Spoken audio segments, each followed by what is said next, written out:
샬롬, 반갑습니다. 12월 16일 토요일 새벽 하나님께 올려드립니다.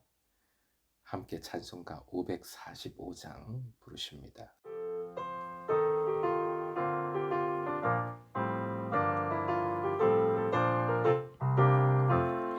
이 눈에 아무 증거 아니 되어도 믿음만을 가지고 선을 걸으며 이 귀에 아무 소리 아니 들려도 하나님의 약속 위에 서리라.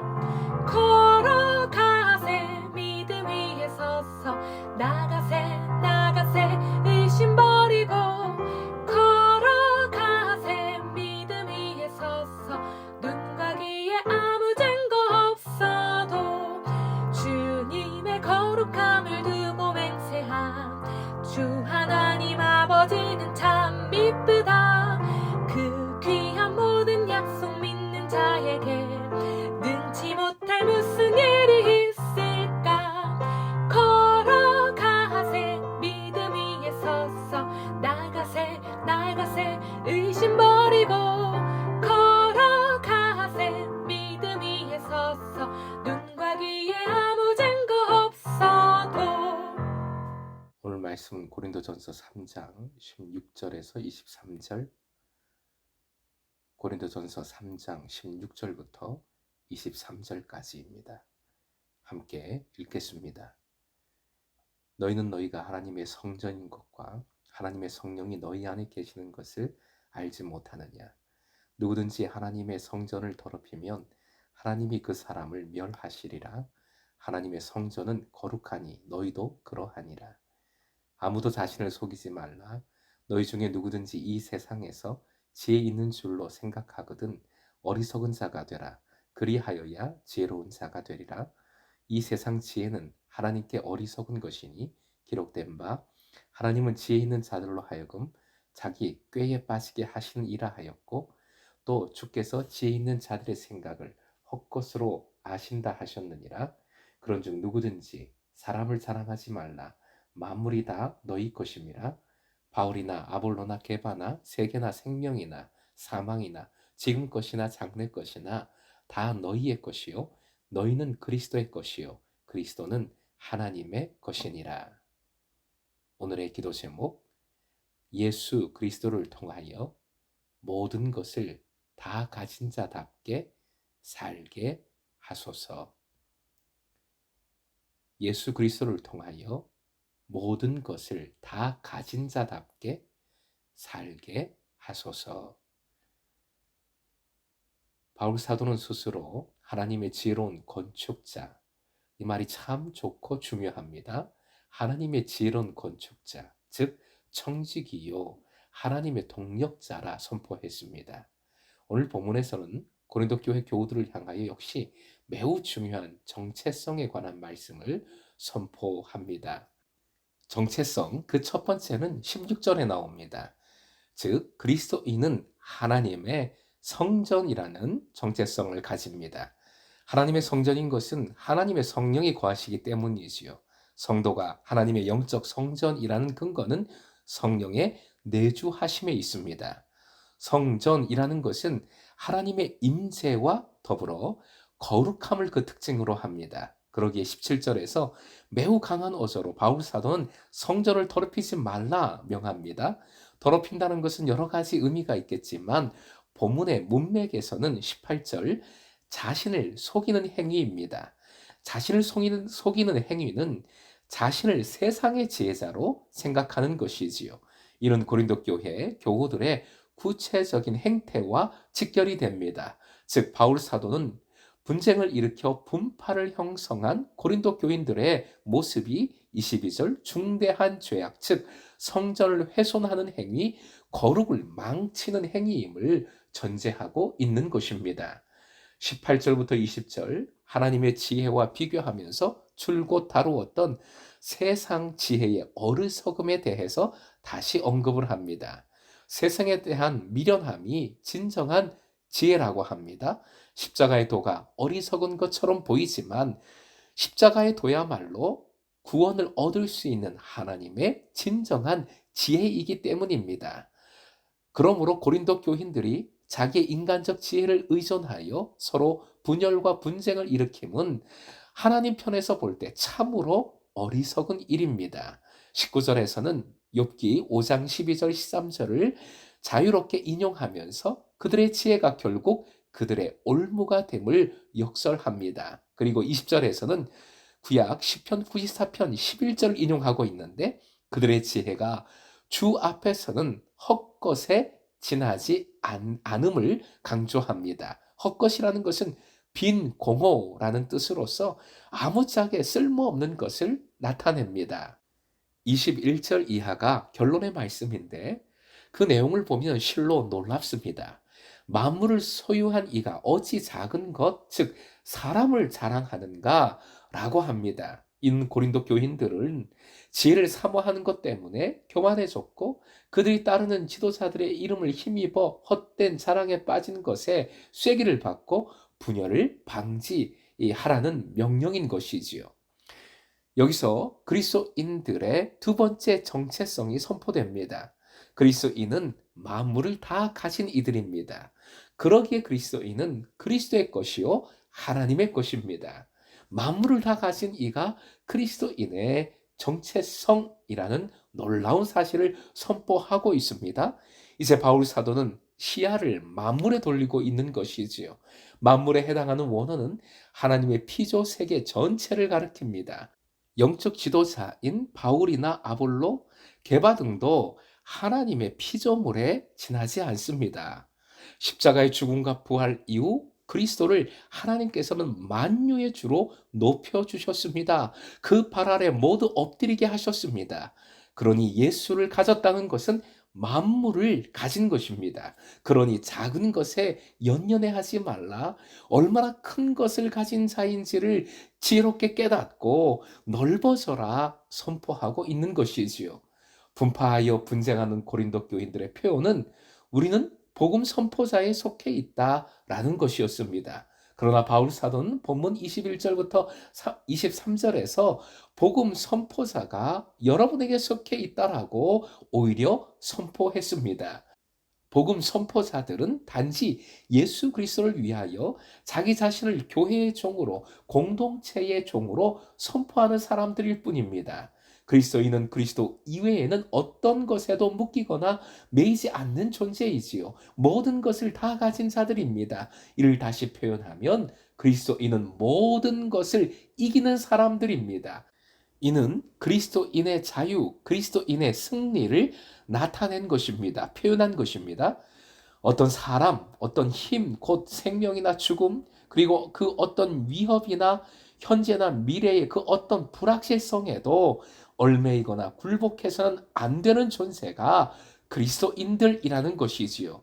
예수께서 모든 것을 이기셨고 모든 것을 다스리시기 때문입니다. 다만 이 승리와 자유는 전에도 강조했지만 그리스도인의 성숙함입니다. 예수님의 통치는 세상 통치와는 완전히 역설적인 것을 기억하십시오. 바로 그것이 성숙의 열쇠입니다. 주님의 통치는 사랑의 통치이지요. 긍휼 그리고 섬김의 통치입니다. 낮아짐의 통치입니다. 우리가 모든 것을 다 가졌다는 것은 세상의 지혜, 세상의 방식, 세상의 영광, 세상의 승리가 아님을 다시 한번 명심해야 하겠습니다. 모든 그리스도인은 바로 그 성숙함을 가질 때 바울처럼 고백할 수 있지요. 로마서 14장 8절이요. 화면 보시고 함께 읽겠습니다. 우리가 살아도 주를 위하여 살고 죽어도 주를 위하여 죽나니 그러므로 사나 죽으나 우리가 주의 것이로다. 이것이 그리스도인의 승리요, 자유요, 참된 지혜인 줄 믿습니다. 오늘도 모든 것을 가진 자답게 보다 넓게, 보다 여유롭게, 보다 자유롭게, 보다 평안하게, 보다 성숙하게, 보다 소망 넘치게 살아가는 예수의 제자, 금성의 제자 되시길 주님의 이름으로 축원드립니다.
주